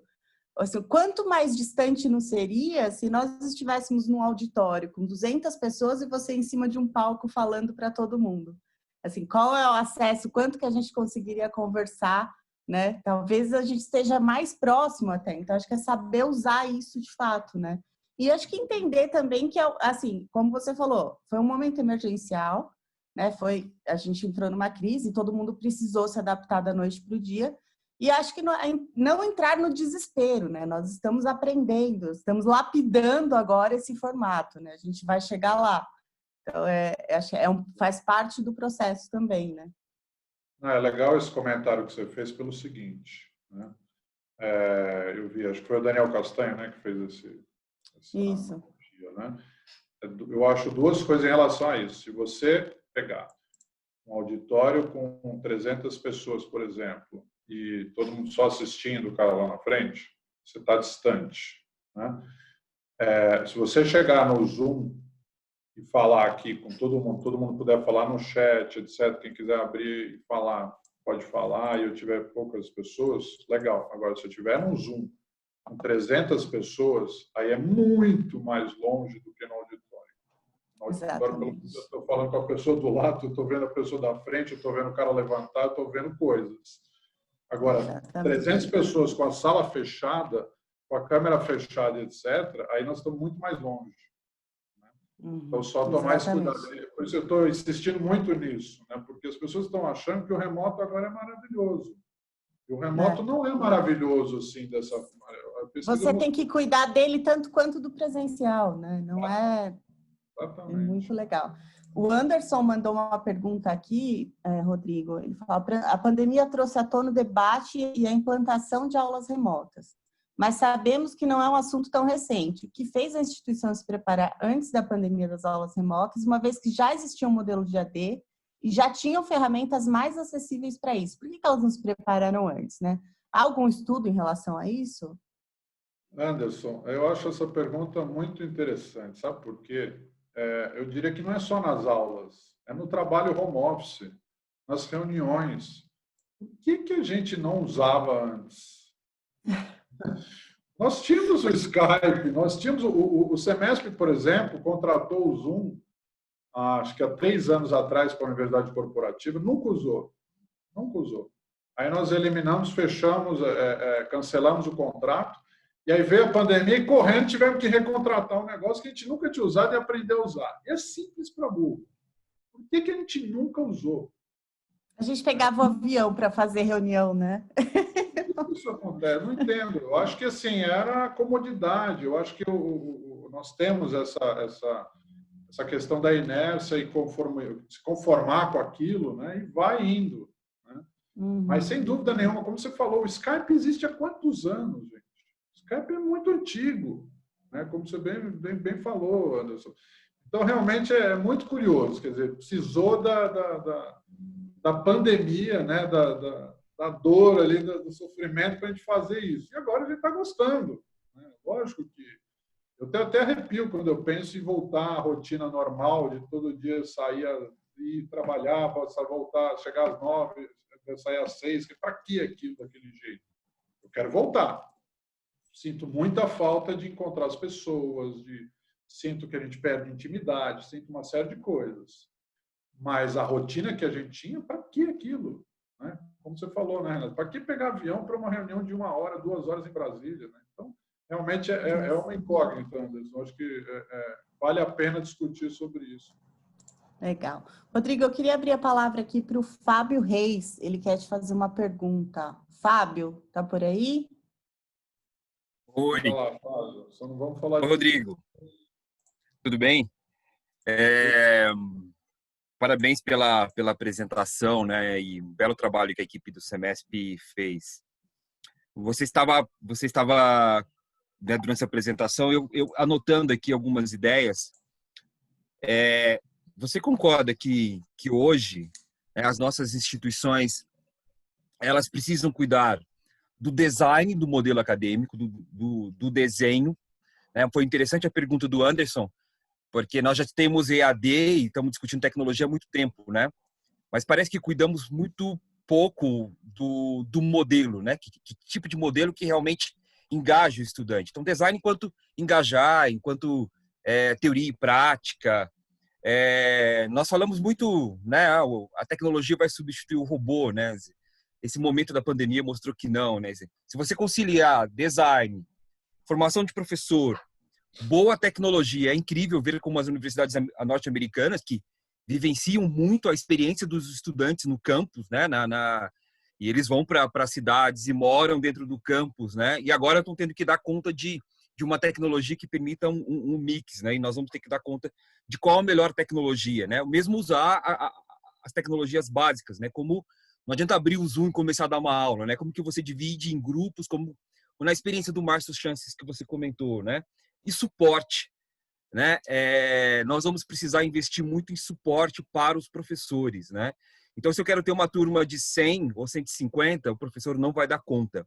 O que eu vejo na experiência internacional de quem já começou com as aulas, né, é muito suporte, né? Quer dizer, o professor tem que ter um conjunto de monitores.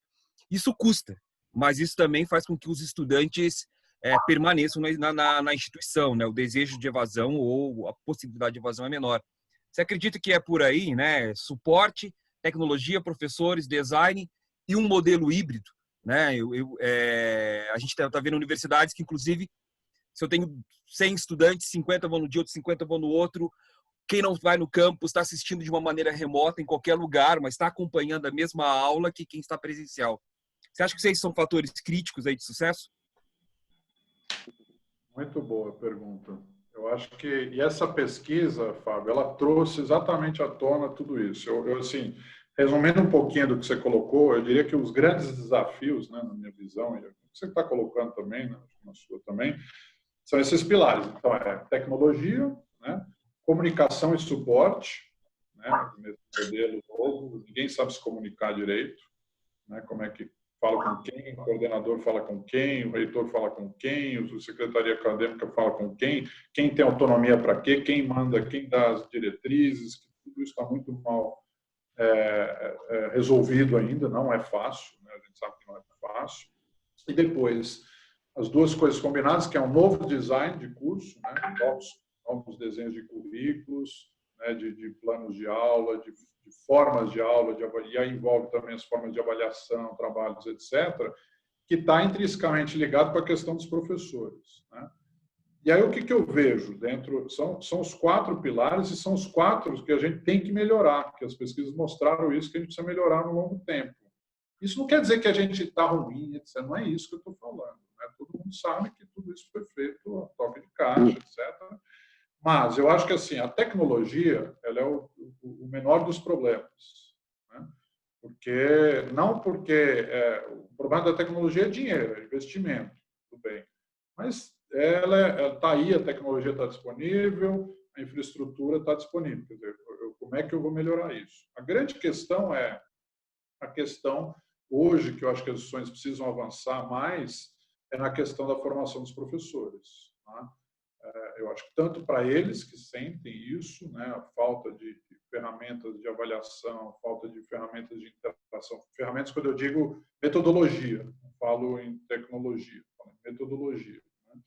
Então, a questão da capacitação dos docentes e junto também com toda a área acadêmica, porque precisa redesenhar currículo, como você falou, precisa fazer um novo design, né, em que eu vou combinar aulas remotas com aulas presenciais, aulas remotas em que vão ter que ser menos expositivos, vão ter que ser de uma duração menor e assim por diante. Como é que eu combino tudo isso? Se eu deixar os professores soltos, cada um vai de um jeito, vai ser um Frankenstein, inclusive, que é o que a gente está vendo muito, né? São Frankensteins, cada um dando de um jeito, né? Vou dizer o nome da edição, mas essa que meu filho estava fazendo no primeiro semestre, né? Cada aula era de um jeito, cada professor usava uma ferramenta diferente. Apareceu isso, inclusive, nas sugestões, que haveria necessidade de padronização. Então, tem instituições que deixam livre. Um usa o Google Meet, usa outro Skype, outro usa Zoom, cada um de um jeito. Um dá 4 horas, outro dá 2 horas, outro não faz nada. Quer dizer, um pandemônio, né?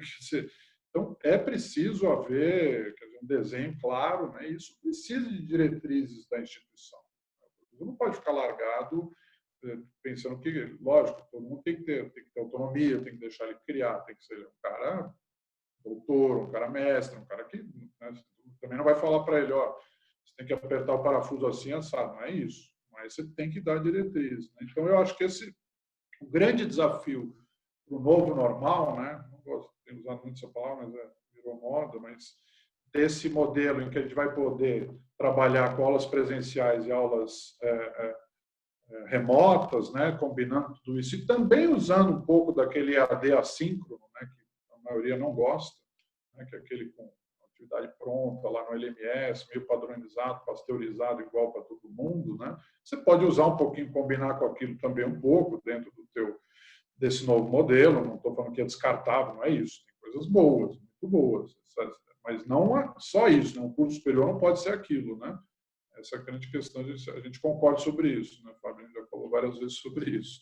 Mas eu acho que são esses mesmo, né? Então, a grande questão é, eu tenho dinheiro para isso, mas eu vou ter que investir mesmo em tecnologia, que eu acho dos mais fáceis de resolver, porque já está disponível, é uma questão de arrumar a casa, né? E aí sim, rever todos os processos de comunicação e suporte para os alunos, professores, coordenadores, etc., e a capacitação dos professores e coordenadores, etc., em todas as áreas, né? Não é só metodologia ativa. Como é que eu desenho o currículo, como é que eu faço a avaliação, como é que eu faço, e agora, eles fecham a câmera, como é que eu faço eles participarem, etc., e assim por diante. Então, acho que é mais ou menos isso. Muito legal. Essa questão da comunicação a gente deve abordar bastante nos próximos episódios também dessa série, né, Rodrigo? Que é um ponto crítico que foi identificado. A gente que é de marketing já começa a se corroer aqui. Meu Deus, vamos resolver esse problema, né? Tem uma questão interessante aqui que o Ivonei colocou com relação às telas fechadas, né? Que ele falou que existe uma variável que eles identificaram com base em pesquisa, que o aluno muitas vezes não abre a tela porque ele não quer expor a estrutura da casa dele. Olha que interessante. Isso é uma questão também que a gente tem que pensar, né? Isso é interessante mesmo. Agora que eu não tinha pensado nisso, mas é verdade, né? E o quanto incomoda, até para a gente aqui, que é mais tranquilo, mas quanto incomoda essa questão da gente expor a nossa casa, né? Expor Exatamente. nossa intimidade muitas vezes, e muitas vezes é uma casa pequena, cheia de gente, a pessoa sente vergonha, né? Não deveria, mas pode sentir, isso é verdade. Eu acho que esse é um assunto para isso se é debater. uma coisa que a gente resolve facilmente, como, por exemplo, com uma tela de fundo que a instituição pode disponibilizar para todos os alunos, né? Dependendo da ferramenta. Exatamente. Não, né? Então, assim, de repente você começa a criar esses padrões mesmo e pensando nessas saídas, dependendo do que você identifica, e vai eliminando os problemas, né? Legal, eu também acho. Eu acho que isso poderia ser uma coisa que a gente precisa trabalhar, pensar até junto com o consórcio STEM também, porque isso apareceu muito. A questão das telas fechadas, a questão da falta de participação do aluno, é uma das questões que tem, inclusive, deixado os professores deprimidos. Eles ficam deprimidos. Tem vários comentários, eu até falei para o Fábio outro dia que eu queria compartilhar todos os comentários, né, que a gente recebeu, para a gente ver o que a gente pode fazer, porque alguma coisa a gente precisa fazer. Porque, efetivamente, obrigar o aluno a abrir a câmera não dá. Olha que legal o que o professor Jackson acabou de escrever aqui, que ele tem alunos que muitas vezes assistem a aula no ônibus, indo para casa. Como é que você faz, né? Como é que faz? Exatamente. Uma primeira pergunta aqui, Rodrigo, do John, da Uninova FAPI, que ele falou da pesquisa Datafolha, né, que informou que a maioria dos brasileiros pensa que a volta às aulas pode agravar a pandemia. Você tem alguma avaliação sobre isso? Você acha que a retomada pode agravar o quadro da pandemia no estado? Eu não sou tão técnico assim dessa área para agravar ou não, né? Mas eu acho que assim, eu tenho visto muita pressão, né? E a gente, pelo semestre, tem discutido muito aí com as secretarias de educação. Soltamos até um documento para todos os estados para poderem trabalhar junto às suas secretarias de educação para o retorno, principalmente das aulas práticas e laboratoriais. O que a gente vê nas pesquisas todas é que não há uma simpatia com o retorno das aulas expositivas. Não há uma vontade de tudo. A grande maioria, eu já vi várias pesquisas nesse aspecto, nós fizemos também, e não há, eu não sei para que forçar a barra de voltar com as aulas teóricas. Eu acho isso complicado, isso vai gerar um custo violento para as instituições de ensino, né? Porque elas vão ter que trabalhar com o remoto e com o teórico junto. Então, só para você ter uma ideia, não sei quem que estava me contando que a escola, e aí era da rede básica, estava pensando em fazer o seguinte, em filmar, o professor vai dar aula na sala de aula e eles filmam para transmitir pela internet. Gente, não tem ideia pior que eu já vi. Tá? Porque se você acha que a qualidade de uma aula, o professor lá na lousa dando aula, os alunos assistindo e você filmando, isso vai ter alguma qualidade para o aluno no remoto, isso vai ficar horroroso. Se já é ruim do jeito que é, o pessoal já reclama muito, que não escuta direito, que não vê a imagem, etc. Se fizer isso, é o fim da picada. Né? Não é a mesma coisa. Não é só sair filmando. Né? Quem filma a aula tem todo um estúdio por trás, tem uma série de equipamentos, etc. Então, eu acho assim, uma forçação, todo mundo, eu entendo o desespero, porque os alunos estão pressionando, porque querem desconto e assim por diante. Mas, cuidado, o tiro pode ser pela culatra, porque pode ficar muito caro essa brincadeira. Agora, para quem tem aulas práticas laboratoriais, eu acho ótimo, né? Porque dá para trabalhar com um número menor de alunos, tira a pressão dos alunos não terem o que fazer, porque eles vão ter efetivamente aulas para poder cumprir o calendário letivo. Então, eu acho que assim, eu trabalharia somente com as aulas práticas e laboratoriais. E nisso eu voltaria. Né? Eu sugiro até que quem não assistiu, pegue a gravação dos 10 webinars, dos 10 cases que nós apresentamos semana passada, que já tem vários casos de como é que faz por agendamento, trabalha turmas fechadas para que, se tiver um surto, ele não pegue na escola inteira, ele só pegue naquela turma que só vai na segunda-feira ou só vai na terça. Então, tem uma série de boas práticas, né? Mas eu trabalharia só com isso. Eu acho que voltar com aula remota é um tiro no pé, vai ficar ruim, vai custar caro, e a grande maioria já falou que não quer voltar com aula. Sim. Acho que já acabou respondendo a pergunta aí do Nilson, né, sobre a visão da aula ao vivo, em sala de aula, mas com os dois públicos, né, o aluno assistindo de casa e outros na sala de aula. O grande problema, uma vez, em 2010, nós fizemos uma missão técnica, até o Adriano estava nessa missão, que eu me lembro aqui, que foi para França e Holanda. E na Holanda, nós fomos visitar a Universidade de Delft, e chamou muita atenção, porque era uma sala de aula, acho que para 100 alunos, se eu não me engano, e essa aula também era filmada ao mesmo tempo. Tá? Então, o aluno poderia, inclusive, assistir na aula do lado, se ela lotava, podia assistir na aula do lado, ou podia assistir na internet, né? Ou podia assistir na casa dele, no café, onde ele quisesse. Mas a gravação dessa aula, atrás da sala dessa aula, tinha um estúdio todo de filmagem. Você tinha várias câmeras pegando vários ângulos dele falando. Então, era de uma qualidade. Agora, a gente vai conseguir fazer isso para todas as aulas? Não vamos fazer. Se você botar um tripé lá com uma câmerazinha filmando o professor lá na frente assistindo, gente, vai ser uma tragédia. O cara vai ficar muito bravo. Vai ficar horrível, né? Sei. Eu acho que vai ser difícil dar certo.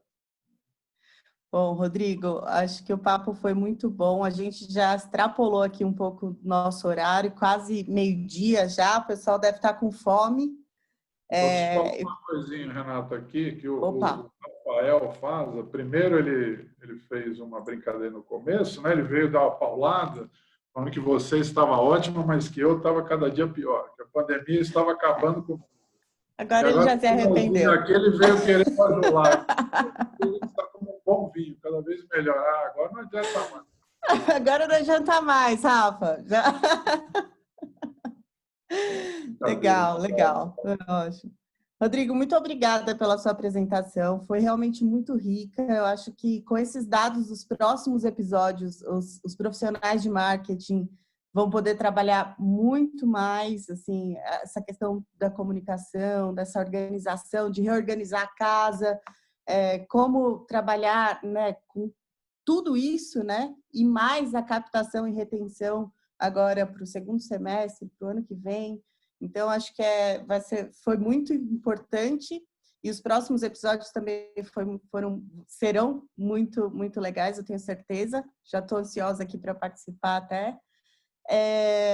E eu queria aproveitar para convidar todo mundo para participar da live hoje no Instagram do Semesp, às 15 horas, que o Rodrigo Capelato e o diretor jurídico do Semesp também, o José Roberto Kovac, estarão falando sobre a retomada das atividades práticas e laboratoriais. É isso, né, Rodrigo? Não estou falando bobagem, não.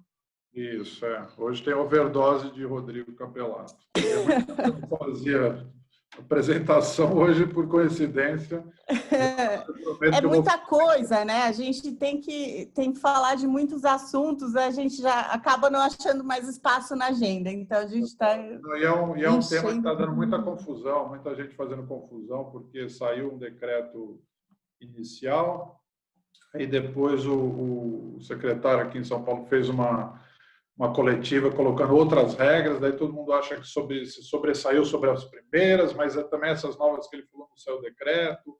Está dando bastante confusão, por isso que a gente vai fazer essa live, para tentar esclarecer um pouquinho sobre essas regras, e o Kovac vai falar mais sobre a questão dos protocolos, que ele está muito preocupado que as instituições não cumpram direito a esse protocolo e possam depois ter fonte para o Ministério Público ficar atazanando vocês, né? A gente sabe que o Ministério Público tem esse hobby, né, de poder ficar atazanando, né? É o papel dele também, mas de qualquer forma ele está muito preocupado com isso, então ele quer colocar também questões que as escolas precisam tomar cuidado. Que legal. O pessoal do marketing já colocou aqui no chat o endereço do Instagram, onde vai acontecer a live às 15 horas. Então, participem, lá também tem o chat, vocês vão poder tirar dúvidas com o Rodrigo e com o Dr. Kovac. E, bom, acho que é isso. Rodrigo, muito obrigada mais uma vez. Muito obrigada a todos os participantes que estiveram aqui conosco nessa manhã. Acho que foi muito interessante. E até a próxima, gente. Até sexta-feira já é o próximo episódio, né?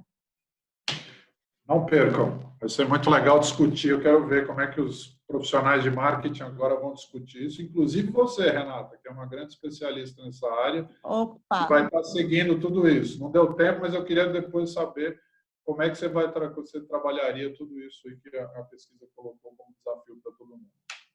Vamos lá, vamos bater papo. Valeu, gente. Brigadão. Um abraço.